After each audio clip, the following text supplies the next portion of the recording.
నమస్తే, నా పేరు రుక్మిణి. నేను గాయత్రికి గత 3 ఇయర్స్ నుంచి నేను గాయత్రికి తెలుసు. మేమిద్దరం బాగా క్లోజ్ ఫ్రెండ్స్. ఏమున్నా అన్నీ షేర్ చేసుకునేది. అంటే మ్యారేజ్ ముందు, మ్యారేజ్ తర్వాత ఒక 6 మంత్స్ వరకు మేము కాంటాక్ట్లో ఉన్నాం.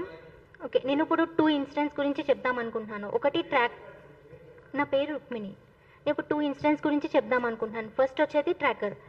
తను యాక్చువల్లీ ఆఫీస్లో వర్క్ చేసినప్పుడు నాకు కాల్ చేసింది. రుక్మిణి, నాకెవరో బ్యాగ్లో ట్రాకర్ పెట్టారు, నాకు భయం వేస్తుంది, ఎవరో నన్ను ట్రాక్ చేస్తున్నట్టు అనిపిస్తుంది అంది. కంగారు పడికి ఎవరో అంటే నాకు శ్రీచరణ్ పెట్టాడు అనిపిస్తుంది అని వస్తున్నాం, ఆగు మేము వెళ్తున్నాం. ఆఫీస్లో అది రిస్ట్రిక్టెడ్ ఓడీసీ యాక్చువల్లీ. ఏది మేము సెల్ ఫోన్ కానీ అక్కడికి బ్లూటూత్ కూడా మేము ఆఫీస్లోకి తీసుకెళ్ళడానికి ఉండదు. ఓకే, వెళ్ళాం. మేము వెళ్ళి వెంటనే ఏమైంది వెంటనే చెప్పు, మేనేజర్ పర్మిషన్ తనే అడిగింది, ఇది లేదు వాళ్ళు కన్ఫిస్కేట్ చేసేసుకున్నారు ఆ ట్రాకర్ని. నెక్స్ట్ డే వెళ్ళి తీసుకున్నాం మేము ఆ ట్రాకర్ తీసుకుంటే నైట్ జరిగింది. మార్నింగ్ వెంటనే శ్రీచరణ్ వచ్చాడు. శ్రీచరణ్ నాకు సంబంధం లేదు, ఈ ట్రాకర్ నేను పెట్టలేదన్నారు. కానీ ఇంట్లో తను శ్రీచరణ్ మాత్రమే ఉన్నారు. బ్యాగ్లో ఎలా వెళ్ళింది ఫోన్? బ్యాగ్లో హ్యాండ్ బ్యాగ్లో వేసినట్టు కాదు, బ్యాగ్కి చిన్న హోల్ పెట్టి చిన్న టేర్ చేసి దాంట్లో ట్రాకర్ వెళ్ళింది. ఆ హోల్ కూడా చాలా చిన్నది, ట్రాకర్ పట్టి దానికన్నా చిన్నది, ట్రాకర్ కన్నా చిన్న హోల్. ఫోర్స్ఫుల్గా వెళ్ళినట్టే ఉంది. అంత టైం తనని ట్రాక్ చేసే పద్ధతి ఎవరు? ప్రైమరీ సస్పెక్ట్ ఆబ్వియస్లీ తనతో ఉన్న క్లోజ్ పర్సన్స్ వస్తారు. అప్పుడు తను హాస్టల్లో కూడా ఉండేది కదా. తను శ్రీచరణ్ వాళ్ళ మదర్ ఉండేవారు, అప్పుడప్పుడు శ్రీచరణ్ తనే ఉండేవారు హైదరాబాద్లో. సో ఆబ్వియస్లీ తన్నే సస్పెక్ట్ చేస్తాం. వచ్చారు, నాకు సంబంధం లేదన్నారు. సరే అయితే పోలీసులకి వెళ్దాం, కంప్లైంట్ ఇద్దాం అనుకున్నాం అందరం. తనే ఒకడే పోలీస్ స్టేషన్కి వెళ్ళారంట, చెప్పారంట.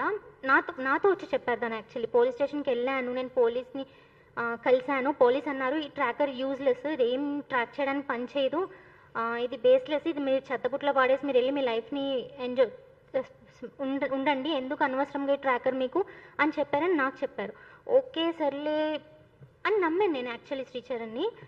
నమ్మిన తర్వాత రాధాకు ఒక 1 డే తర్వాత కాల్ చేశాను, వీళ్ళు సెట్ చేసుకుంటారు, రాధా వెళ్ళిపోయింది. సెట్ చేసుకుంటాను కాల్ చేసి, ఇలా పోలీస్ స్టేషన్కి వెళ్ళారంట కదా అందుకనే నేను పీస్గా ఉన్నాను అంటే, పోలీస్ స్టేషన్కి వెళ్ళలేదు, ఏం వెళ్ళలేదు, నాకు అలా ఏం చెప్పలేదు తను అని చెప్పింది. నేను షాక్ యాక్చువల్లీ. అసలు ఏం జరుగుతుందో నాకు వాళ్ళిద్దరి మధ్యలో అర్థమయ్యేది కాదు. ఇది ఒక ఇన్సిడెంట్. ఇంకోసారి ఏంటి, తను నార్మల్గా ఫోన్లో ఉంది, తనకు ఒక పిక్ వచ్చింది, సీసీ కెమెరా పిక్. ఆ సీసీ కెమెరా పిక్లో తను ర్యాపిడో బైక్ దిగుతుంది యాక్చువల్లీ. నాకు పిక్ కూడా చూపించలేదు యాక్చువల్లీ, నాకు ర్యాపిడో బైక్ దిగుతుంది. తను షాక్ అయింది. తనకి ఏమనిపిస్తుంది, ఏంటి శ్రీచరణ్ ఇది ఎలా పెట్టావంటే, ఎదిరింట్లో ఉన్న అతను సీసీ కెమెరా చూసి చూసి ఆ ఎదిరింటి అతనికి ఏం చెప్పారంట, అంకుల్ వెళ్ళారు యాక్చువల్లీ, ఇది వాళ్ళ పేరెంట్స్కి చెప్తే. ఎదిరింటి అతనికి ఏం చెప్పారంట, నా వైఫ్కి ఎవరో పోయింది మా ఇంట్లో ఏదో వస్తువు, నేను చూడాలి అని చెప్పి సీసీ కెమెరా చూశారంట. సీసీ కెమెరా చూసి ఫోన్ తీసుకుని ఫోటో తీసి రాధాకు పెట్టి మళ్ళీ డిలీట్ చేశారంట. అంకుల్ వచ్చారు, అంకుల్ అందరినీ అడిగారు, వాచ్మ్యాన్ అడిగారు, అంతా రికార్డింగ్ చేశారు. వాచ్మ్యాన్ది కూడా వాయిస్ రికార్డింగ్ అంకుల్ దగ్గర ఉంది. అదంతా తీసుకెళ్లారు. నేను చేయలేదు, ఇప్పుడు కూడా అంతే సేమ్, నేను చేయలేదు, నాకేం సంబంధం లేదు, నేను అలా పెట్టలేదు అన్నారు. ఇదంతా తీసుకెళ్ళి అంకుల్ వాళ్ళ పేరెంట్స్కి చెప్పారు. అంకుల్ ఆంటీ రాధా ఢిల్లీ తీసుకెళ్ళడానికి రాధాకు ముందు ఇన్సిడెంట్ జరిగింది, వెళ్ళి రాధా వాళ్ళ పేరెంట్స్కి చెప్పారు. రాధా వాళ్ళ శ్రీచరణ్ వాళ్ళ పేరెంట్స్కి చెప్పారు. శ్రీచరణ్ వాళ్ళ పేరెంట్స్ కూడా వాళ్ళ అబ్బాయినే తప్పని చెప్పి కొట్టి కొన్ని రోజులు వాళ్ళిద్దరిని దూరం పెట్టారు. పూణే ఢిల్లీలో అలా పెట్టారు. ఎందుకు? రాధాకి సేఫ్టీ లేదు కాబట్టి. జస్ట్ ఇమాజిన్ అండి, ఎవరో మనం వెళ్తున్నాం అన్నీ అబ్జర్వ్ చేసి సడన్గా మీ ఫోన్కి మీ ఫోటోనే పెడితే ఎలా అనిపిస్తుంది? ఎవరైనా ఇన్సెక్యూర్ ఫీల్ అవుతాం కదా. అక్కడ తన హస్బెండ్ దగ్గర కూడా తనకి సెక్యూరిటీ లేదు, చాలా భయం వేసింది. నేను అన్నాను, రాధా ఇంత ఎక్స్ట్రీమ్ క్రాస్ అయ్యారు కదా, ఎందుకు నువ్వు ఢిల్లీ వెళ్ళడం అవసరమా రాధా అని అడిగాను. తను నాకు చెప్పిన 2 విషయాలకు నేను ఆగాల్సి వచ్చింది. తను చెప్పింది ఇంత బాగా ఆలోచించిందా అనుకున్నాను. రుక్మిణి, ఫస్ట్ నేను డైవర్స్ తీసుకోలేను, మా పేరెంట్స్ని సొసైటీ ఊరుకోదు నీ మాటలు. అండ్ నెక్స్ట్ ఏంటంటే తనకి అనుమానమే కదా ప్రాబ్లం. నేను అందరితోని కాంటాక్ట్ కట్ చేసేస్తాను, ఢిల్లీ వెళ్ళిపోతాను. ఇప్పుడు హైదరాబాద్లో ఉంటే తను వేరే చోటు ఉంటే నేను ఎక్కడికి వెళ్తున్నాను అని ప్రాబ్లం. ఢిల్లీలోనే ఉంటా, వాళ్ళ మదర్ పేరెంట్స్ దగ్గరే ఉంటా, నేనేంటో నేను ప్రూవ్ చేసుకుంటా, నా ఫ్రెండ్స్ అందరినీ కాంటాక్ట్ కట్ చేస్తా, తన కోసమే ఉంటా, ఇంకెందుకు నన్ను అనుమానిస్తాడు, నేను అలా ప్రూవ్ చేసుకుంటానని చెప్పి ఢిల్లీ వెళ్ళింది. మమ్మల్ని అందరినీ మేము అందరూ వద్దంటున్నాం, ఫ్రెండ్స్ అందరూ వద్దన్నారు, అయినా సరే కన్విన్స్ చేస్తాను ఢిల్లీ వెళ్ళింది. ఇది రాధా అంటే యాక్చువల్లీ. హైదరాబాద్లో ఉన్నప్పుడు తను జరిగింది జాన్ ఫెబ్ లేదు, నేను పేరెంట్స్కి చెప్పాం, వెంటనే మమ్మీ డాడీకి చెప్పాం. అంకుల్ అన్నారు, అమ్మ ట్రాకర్ జాగ్రత్త, నేను వస్తాను, ఇవ్వకు ఎవరికి, పోలీస్ కంప్లైంట్ ఇద్దాం అన్నారు. నేను యాక్చువల్లీ శ్రీచరణ్ నమ్మి శ్రీచరణ్కి ఇచ్చా. తనే పోలీస్ కంప్లైంట్ ఇస్తా అన్నాడు కదా, ఓకే ఫోన్లే కదా అని తనకే ఇచ్చాను యాక్చువల్లీ. తర్వాత ట్రాకర్ పాడేశాడంట. తర్వాత ఇద్దరే ఒక 1-2 మంత్స్ ఉన్నారు ఇక్కడ. 1-2 మంత్స్ ఉన్నారు. బ్యాగ్లో ఏంటి సౌండ్ అవుతుంటే అప్పుడు గేట్ మ్యాన్ వచ్చి ఏంటి నీ బ్యాగ్లో ఏముంది సౌండ్ అవుతుంది ప్రతిరోజు అని తీస్తే అప్పుడు తనకి దొరికింది. మేము బ్లూటూత్ కూడా యాక్చువల్లీ అలౌడ్ కాదు రిస్ట్రిక్టెడ్ ఓడీసీలో. లేదండి, యాక్చువల్లీ రాధా ఎలాంటి పర్సన్ అంటే ఎవరైనా ముందు పరిచయం అయినప్పుడు అయితే బాబాయ్, అన్నయ్య, తమ్ముడు అలాగే పిలుస్తుంది, రిలేషన్ పెట్టే పిలిచేది. తను అంత కాన్షియస్గా ఒక పర్సన్తో ఇంటరాక్ట్ అయ్యేది. ఇప్పుడు ఎవరైనా లేదు, యాక్చువల్లీ తన షెడ్యూల్ చూస్తే మీరే ఆశ్చర్యపోతారు. మార్నింగే లెగుస్తుంది, మెడిటేషన్ చేసుకుంటుంది, తన బ్రేక్ఫాస్ట్ తనే చేసుకుంటుంది, కుక్ చేసుకుంటుంది, ఎవరికైనా తెస్తుంది. తను సింగింగ్ చేస్తుంది, సింగింగ్ క్లాసెస్ ఉంది, తనకి పెయింటింగ్ వచ్చు, చిన్న చిన్న ఆర్ట్ పీసెస్ చేస్తుంది, డ్యాన్స్ కూడా చేస్తుంది actually. And apart from that ఇంకా తను ఎన్ని కోర్సెస్ చేసిందో చూడండి. తను జాబ్ చేస్తూ తను పీజీ ట్రిపుల్ పీజీ కంప్లీట్ చేసిందంటే ఎన్ని కోర్సెస్ చేసిందో. అసలు టైం ఎక్కడ ఉంటుందో పర్సన్కి ఇంతలా చేయడానికి చూడండి. అంత తను యాక్టివ్గా ఉండేది ఆఫీస్ వర్క్లో కూడా. కానీ ఇంత చేసినా ఎప్పుడు తన ఫేస్లో స్మైల్ ఎప్పుడు పోవడం నేను చూడలేదు. యాక్చువల్లీ నా రిక్వెస్ట్ అయితే డిఫరెంట్. మీరు దీన్ని పెళ్ళికి ముందు అయిన దాన్ని ఈ డెత్ని కొంచెం డిఫరెంట్గా చూద్దాం. రిపోర్ట్ ఏమొచ్చినా సరే పెళ్ళైన ముందు డెత్ అనేది ఒక ఇన్సిడెంట్ జరిగింది, ఒక ఎఫెక్ట్ అయింది ఒక అమ్మాయి, దానికి మనం కొంచెం యాక్షన్ తీసుకోవాలి. ఎప్పుడు ఇవన్నీ జరగకుండా ఉంటే మేమెందుకు ఎవరి మీద ఎలిగేషన్స్ చేస్తాం?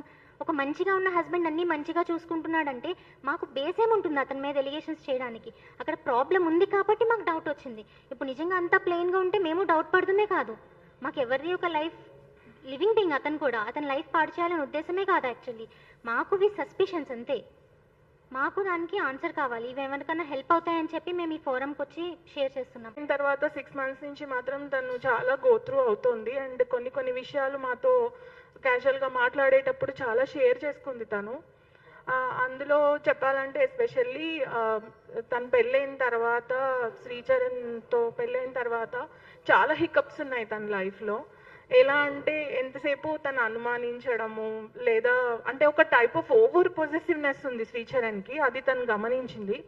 She herself is a psychologist. So తను ఏంటంటే శ్రీచరణ్ది ఒక స్ప్లిట్ పర్సనాలిటీ అని చెప్పాలి. పెద్దవాళ్ళ ముందు తను ఎంత వినయంగా, ఎంత విధేయంగా, ఎంత డౌన్ టు ఎర్త్గా ఉంటాడో, ఆన్ ద కాంట్రరీ గాయత్రితో ఉన్నప్పుడు తను చాలా అగ్రెసివ్గా ఉన్న సందర్భాలు ఉన్నాయి. అంటే అగ్రెసివ్ ఇన్ ద సెన్స్ తను చెప్పినట్టే వినాలి, తను చెప్పినట్టే చేయాలి. ఎగ్జాంపుల్ చెప్పాలంటే తను యూపీఎస్సీకి కట్టాలనుకున్నప్పుడు he just objected that you are not going to do that. Somehow ఇంకా పేరెంట్స్ సపోర్ట్, వాళ్ళ ఇన్లాస్ సపోర్ట్ తోటి ముందుకెళ్ళాలి అని తను డిసైడ్ అయిందనమాట. అలాగే తను ఎక్కడికన్నా వెళ్తే వీడియో కాల్స్ చేయమండము, ఎంతసేపు నువ్వు ఎక్కడున్నావు నాకు చెప్పు అని ఊరికే వేధించడం అలా చేసేవాడు. ఇనీషియల్గా అది తన కన్సర్న్ అనుకుంది, కానీ అది కంటిన్యూస్గా ఒక ప్యాటర్న్ లాగా మారింది తనకి. గాయత్రి యాక్చువల్లీ సైకాలజీ డిగ్రీ చేసిందండి. అండ్ ఒక సైకాలజిస్ట్గా తనకి అర్థమైంది ఏంటంటే శ్రీచరణ్కి సమ్ సైకాలజికల్ ప్రాబ్లం ఉంది అని. తను హెల్ప్ చేయడానికి కూడా చాలా ట్రై చేసింది గాయత్రి. అతనికి థెరపీ అవసరము అండ్ ఎలా తనని అందులోంచి బయటపడేయాలని ఒక భారీగా చాలా స్ట్రగుల్ తను పడింది. ఆ స్ట్రగుల్లో she herself struggled a lot. తను ఎంత హింసించినా కూడా అన్నీ తీసుకుంది మానసికంగా. ఎందుకంటే ఫస్ట్ టూ థింగ్స్, ఒకటి తన వైఫ్, రెండోది ఏంటంటే ఒక సైకాలజిస్ట్గా తనని ఎలా అయినా అందులోంచి బయట పెట్టాలి అని చాలా ప్రయత్నం చేసింది. బట్ ఇప్పుడు ఇదంతా జరిగింది కదండి, ఈ ఇన్సిడెంట్ జరిగినప్పుడు శ్రీచరణ్ బిహేవియర్ అది చూస్తుంటే చాలా ఆశ్చర్యంగా అనిపిస్తుంది. ఎందుకంటే ఇన్సిడెంట్ జరిగిన వెంటనే అసలు తను ఏమీ చెప్పకుండా సైలెంట్గా, అసలు ఏది అడిగినా కూడా ఒకటే విషయం చెప్తున్నాడు, దట్ ఆ రోజు ఇలా జరిగింది, మేము వెళ్ళాము అనే చెప్తున్నాడు తప్పిస్తే ఇంకేమీ చెప్పట్లేదు. అండ్ ఇంటికి వచ్చిన తర్వాత తనకి అసలు ఒక ఎంపతి అనేది లేదు టువర్డ్స్ పేరెంట్స్ కానీ, రిలేటివ్స్ కానీ, ఫ్రెండ్స్ కానీ. అసలు తన కంట్లోంచి ఒక్క చుక్క కూడా నీళ్ళు రాలేదు. అది చాలా ఆశ్చర్యంగా అనిపిస్తుంది అతని behaviour. And she did go through a lot of psychological issues because of Sricharan, and he himself is a psycho patient. తను చాలా ట్రై చేసింది ఈ పిల్లాడిని ఎలా అయినా మార్చాలి అని చెప్పేసి. బట్ ఆ మార్చే జర్నీలో it is very unfortunate that we have lost our best friend and she doesn't deserve a death like this. A person like Gayatri should never die like this అనేది నా అభిప్రాయం. ఎందుకంటే she is a gem of a girl. అలాంటి పిల్ల ఇలా వెళ్ళిపోయిందంటే మాకు అసలు digest అవ్వట్లేదు.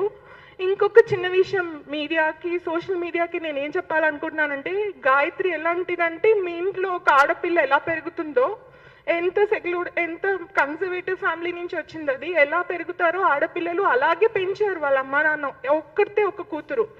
సో దయచేసి ఏది కూడా స్పెక్యులేట్ చేసి రాయొద్దు. నిజాలు తెలియాలి. అసలు ఈ ఇన్సిడెంట్లో ఏం జరిగిందనేది థరో ఇన్వెస్టిగేషన్ చేసి మొత్తం బయటికి తీసుకొచ్చి డెఫినెట్గా యాక్షన్ తీసుకోవాలి అక్యూజ్ మీద అనేది that is all we want to say as friends అండి. Thank you.